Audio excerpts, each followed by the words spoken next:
Bien-aimés dans le Seigneur, Alléluia. Amen. Alléluia. Amen. Na tombe bino moyen malam na losambo na biso ya dimanche ya lelo nzambe asali biso ngolu tokutana lisusu po ete tokomisa kombo na ye na liboso na biso kobanda tokosenga na groupe kokamba biso na nzengo moko po tokomisa nzambe na yango pour cet immense bonheur.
Poussez vers l'Éternel des cris de joie, vous tous habitants de la terre.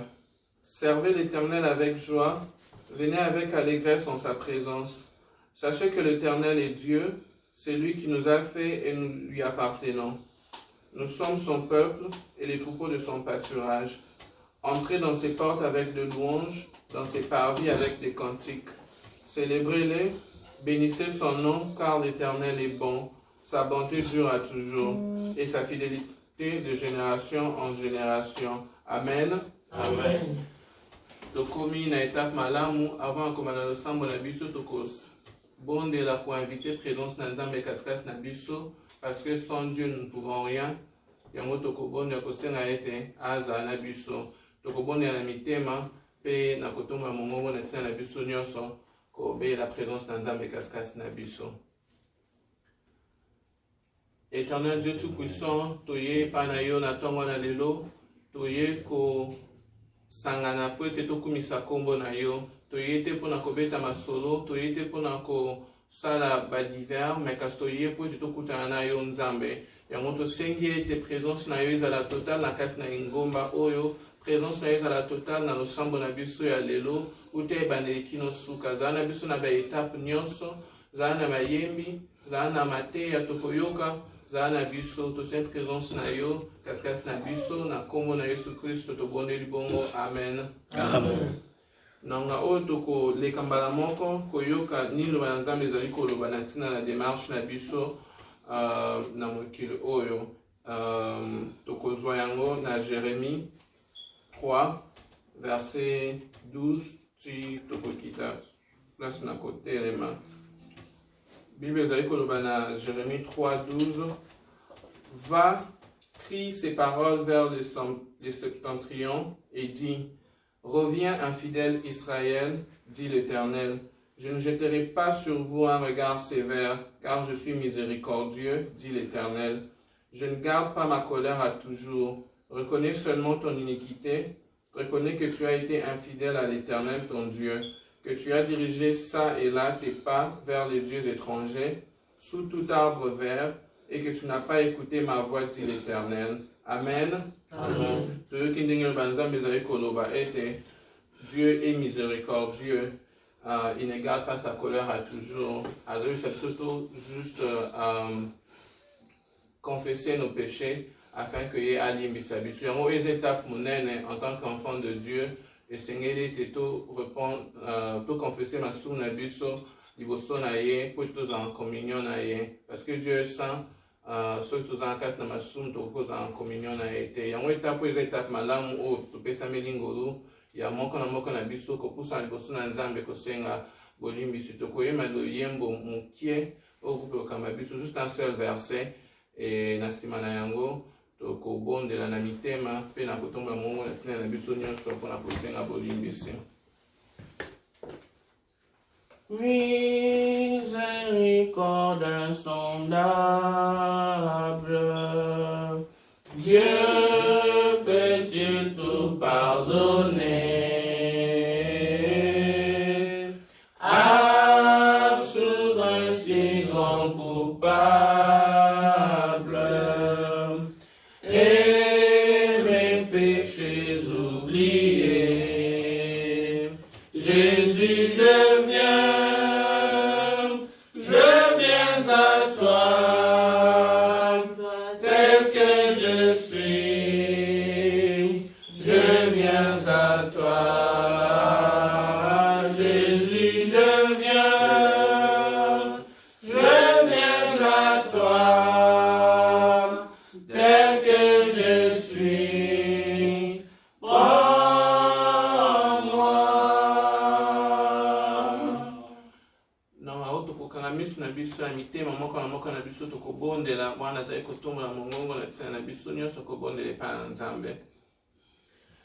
Dieu de gloire, Père éternel, miséricordieux,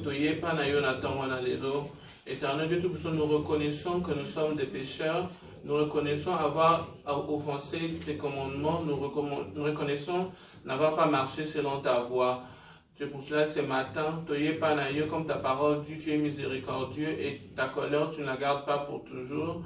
Yango toye pa na kosenga ete olimbisa biso, limbisa moko na biso na esika oyo, limbisa mabota oyo ezali kolanda biso, limbisa peuple na yo dans le monde entier, limbisa biso, yokela biso ma regarde le sang de Jésus qui a coulé à la croix afin que nos péchés puissent être pardonnés, purifie nos corps, esprit et âme.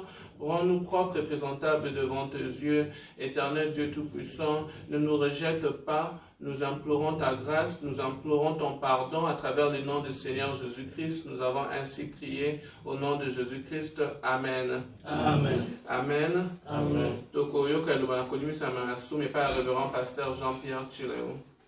Amen. Amen. Bible ezolo banabiso. Si nous confessons nos péchés, Dieu est juste et fidèle pour nous les pardonner.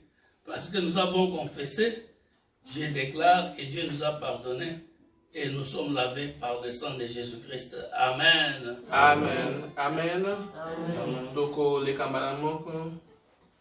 Avant que yoka ilobana nzambe, toko tike pa na groupe kokumisa nzambe na 2 chansons.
Quel puissant nom, le nom de Jésus. Amen, amen. Amen. Tout est lié sur Christ, on va voir comment to komi na tango ya ko partager liloba na Nzambe. Liloba na Nzambe to ko partager na mukolo na lelo. Mukolo na lelo ezali oyo Église chrétienne mobimba bazali ko benga dimanche de Ramos. Amen. Amen. Na bongo to kende na Évangile selon Jean chapitre 13 to kotanga ko banda verset 2e, pe toko kita kino na se, toko kita kino na se, peut-être toko telema na 17e verset, na kotanga po na bino pe po na ngai, na kombo na Yesu Christo. Pendant les soupers, lorsque le diable avait déjà inspiré au cœur de Judas Iscariote, fils de Simon le dessein de les livrer. Jésus, qui savait que le Père avait remis toutes choses entre ses mains, qu'il était venu de Dieu et qu'il s'en allait à Dieu, s'éleva de la table, ôta ses vêtements et prit un linge dont il se ceignit. Ensuite, il versa de l'eau dans un bassin et il s'est mis à laver les pieds des disciples et à les essuyer avec le linge dont il était saint. Il vint donc à Simon-Pierre et Pierre lui dit, « Toi, Seigneur, tu me laves les pieds ?»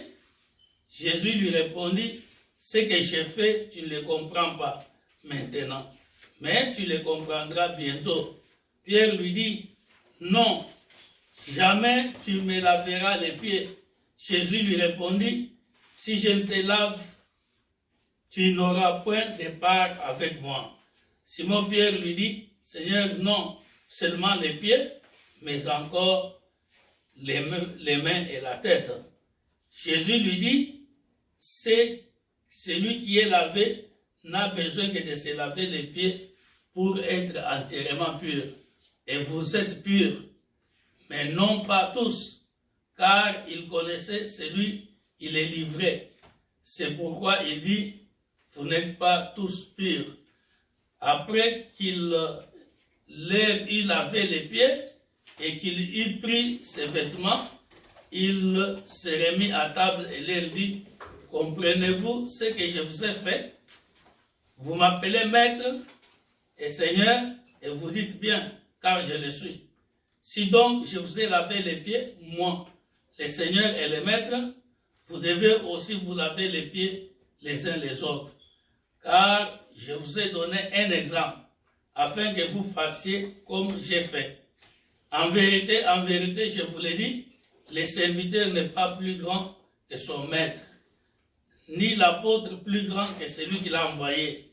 Si vous savez ces choses, vous êtes heureux, pourvu que vous les pratiquiez. Amen, amen. Amen. Zambe, merci pour na liloba oyo na kombo na Yesu Kristo. Amen. Amen. Nalingi to simba kelke magambo awa na bisika totangi. Tomoni ezali na repa ya suka. Soupe ya suka. Awa nde Yesu a institué Sainte-Seine. Mais liboso ete balia Yesu asali likambo. Asali likambo nini? Longoli bilamba na ye. Il s'est dépouillé. Longola bilamba eza signe de dépouillement. Pe azui essuie-main. Essuie-main, to yebi ke to sali la ka essuie-main, soki to sokoli, to pangwisi mai. Azui essuie-main o bato apangwisaka mai. Simana ko sokola, alati yango. Elembo ete amemi masumu na mokili. Amen. Amen. Amen. Amen. Pe azuma ya tie na sani abandi ko sokola ba yekoli makolo. Elembo ya purification. Alors tango abandi ko sala bongo moko na ba yekoli Simon Pierre. Oyebi Simon Pierre? Simon Pierre alobi me mokonzi yo ko sala musala wana te. O ezaki musala moko réservé na ba esclave. Uko ko sala yango te, uko sokola nga makolo te, ngai nde ifo na sokola yo makolo. Amen, amen. Amen. Azo boya ba rendre ye service. Est-ce que vous avez entendu kambwana? Azo boya ba rendre ye service. Nalingi koloba ete po na likambo itali service. Hein? Ko sali sabatu. Il faut qu'on ait la humilité. Il faut qu'on ait la nini? La humilité. Il faut qu'on ait la nini? Humilité. Batebele, o bakoka kiko bika, baso bika te, pona kozanga humilité. Pona kozanga kondima, ba rendre bango service. Nazo yebisa bino vision moko nzamba lakisa ngai, il y a peut-être 2 ans, o esalaka nga somo na partageant na ba pasteur mususu. Namonaka liboso na trône na Nzambe. Liboso na trône na Nzambe. Namoni ba pasteur basali molongo. Ba pasteur bakufa. Basali molongo bazo sambisa bango.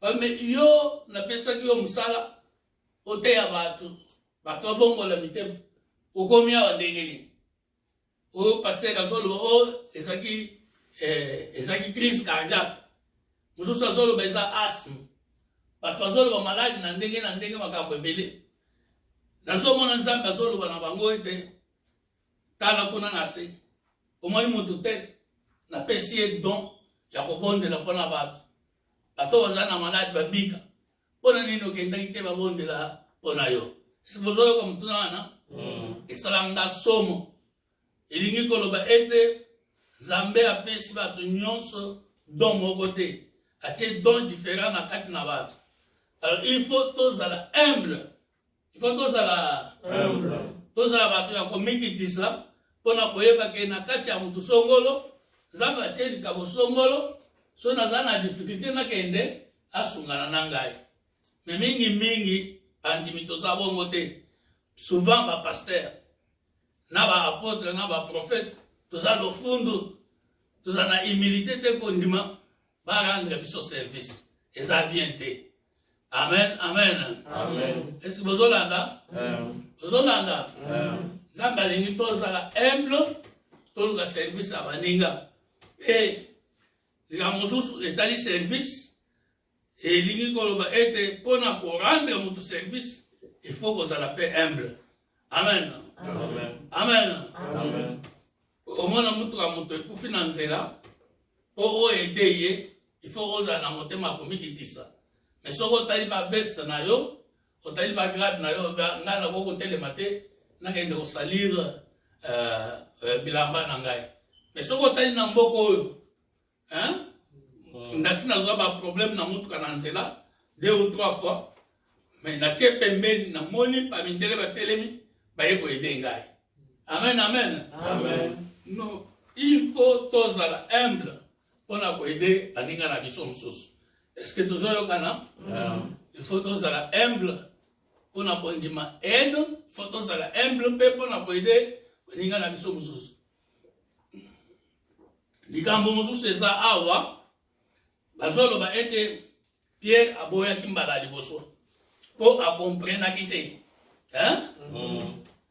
me ntango baexplike ye na Jésus ete soki oboyi nasokola yo makolo okozala na ngai elongo te akomprendre mbala moko alobi ete basokola ye makolo me Pierre lokola azalaki moto ya extrême abandi koloba oyo basokola ye na motu yesu aye koloba te mutu nasi nasokola bino kala na mate amen mutu eza deja purifié etikali kaka makolo oyo etambola amen oyebi bandeko il faut tozala souple na makambo tozali kovivre eza na mokili oyo makambo toyebi te tant tozali koyeba il faut tochange position na biso amen nakanisi kala mingi te tolandaki na YouTube na Facebook bazoloba o semolina oyo tozolia eza bien te ezokangama na se boye na boye bato wana bazalaki koloba bongo baza bachimiste te baza baagronome mpe te siko bato oyo bayebi composition ya biloko wana baleki baexplike ke na semolina eza na farine eza na gluten alors gluten eza lokola mafuta na mai ya pio etikalaka lokola ekangami ezopanzana te me so basali na mai ya moto ezali kopanzana bato nyonso bayoki bachange position na bango bato babandi kolia namona bato mosusu bazokoma koloba ete oyo alingi kobwaka abenganga na ya kolokota amen eza ndenge moko mpe na makambo oyo ezoloba makambo ya vaccin bato baza sentimental ce sont des histoires oyo ezosenga science mpe ezala na kati amen soki vaccin eza mabe il faut bascientifique na biso badecortike baloba ete na kati na vaccin eloko boye eza mabe eloko boye ezali malamu alors eza te ke tozala sentimental tozala émotionnel tozwa badécision kaka bongo laissons le temps, tosenga na ba scientifique africain, basala étude, ba disséquer vaccin wana, baloba ke nakati wana eloko boye koki kosala bato mabe. Oyebi en Amérique, bafundaka bato pona ba biloko ya bongo, soki nakati ya kisi eloko ya mabe ezali, bafundaka bato basalaka bakisi wana. Pe bafutaka mbongo ebele. Amen, amen. Amen. Soki na vaccin wana biloko ya mabe ezali, il faut ba scientifique na biso bafunda bato basali vaccin. Amen. Amen. Boloba na télévision te ndenge bozoloba wana, bozoloba makambo boyebi te.